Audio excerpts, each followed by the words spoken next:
The training arena aboard the Galactic Defense Academy's orbital station buzzed with excitement as cadets from 17 different species gathered around the combat ring. Today marked the final exhibition match of the semester, where species champions would demonstrate their martial prowess before the assembled faculty and student body. Cadet Maya Chen sat quietly in the back row, her dark eyes observing the spectacle with characteristic calm. For 3 months she had been the only human in her cohort, enduring the subtle dismissals and outright mockery that came with representing a species the galaxy considered newly emergent and physically unremarkable.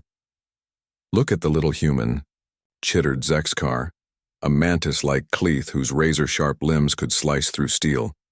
"Still thinking she belongs here with real warriors."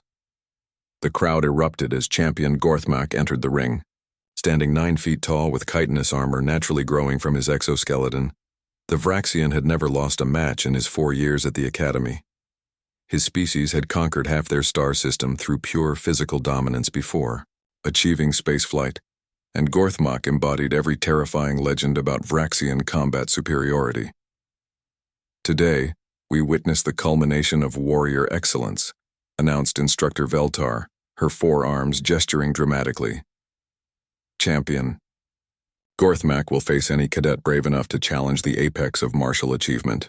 Dozens of cadets volunteered, each representing their species' finest. The thermal wolverines of Rigel 7, known for their berserker rage. The crystalline shard dancers who could alter their molecular density mid-combat. Even the telepathic mind weavers who could predict their opponents' moves before they made them. One by one they fell. Gorthmak moved with surprising grace for his size, his massive claws deflecting energy blasts while his tail swept opponents off their feet. Each victory came within minutes, sometimes seconds.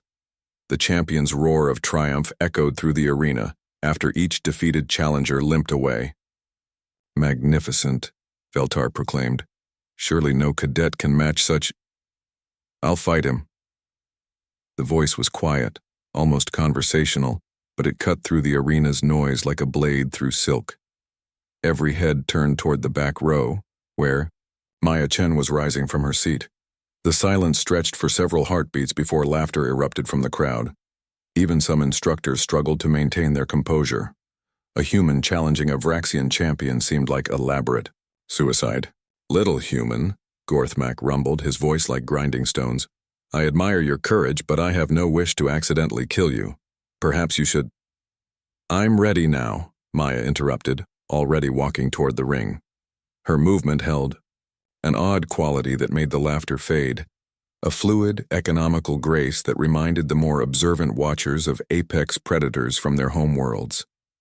She entered the ring wearing standard academy training gear, looking impossibly small next to the towering champion. No weapons, no armor enhancements, no visible technological advantages. Just a young woman with calloused hands and eyes that never blinked.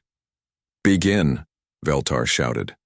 Gorthmak charged immediately, his massive bulk thundering across the ring with devastating momentum. His claws swept in an arc that could decapitate a cleath or crush a Rigelian's chest cavity. A killing blow delivered with overwhelming force and speed. Maya didn't dodge. Instead, she stepped forward at the last possible moment, moving inside the arc of those terrible claws. Her hands came up in a motion so fast it registered as a blur even to enhanced alien vision. One palm struck Gorthmak's wrist with surgical precision, redirecting his momentum. The other found a pressure point at the base of his neck that no other species in the galaxy would have thought to target. The champion's nervous system, evolved for power rather than complexity, proved surprisingly vulnerable to disruption. His legs buckled as temporary paralysis swept through his motor functions. Maya's follow-up was equally precise. A knee strike to a joint hidden beneath his natural armor, exploiting anatomical knowledge gained from months of quiet observation. Gorthmak crashed to the arena floor with a sound like a falling starship. Maya stood over him, breathing normally as the Vraxian struggled unsuccessfully to rise.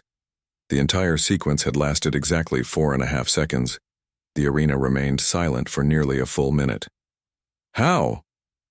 Gorthmak wheezed from the floor, his pride wounded more than his body. Maya knelt beside him, her voice gentle as she helped check his injuries. On Earth, we learned to hunt creatures much larger and stronger than ourselves. We studied them. We waited. We found the exact right moment and place to strike. She looked up at the stunned crowd. We've been practicing patience and precision for about 2 million years. As medical staff helped Gorthmak to his feet, his paralysis already fading, Maya walked toward the exit. She paused at the edge of the ring, addressing the still silent crowd. Every species here evolved different advantages: speed, strength, natural weapons, psychic abilities.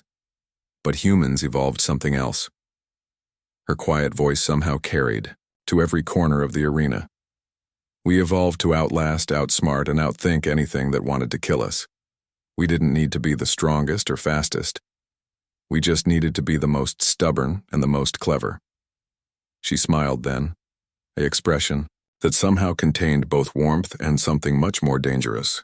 We spent millennia learning how to kill gods and monsters with nothing but sharp sticks and persistence. What made you think a few extra inches and some natural armor would be enough? As Maya Chen disappeared through the exit, leaving behind an arena full of suddenly thoughtful alien cadets, Instructor Veltar finally managed to speak. "Class dismissed," she said quietly. "I believe we all have some studying to do."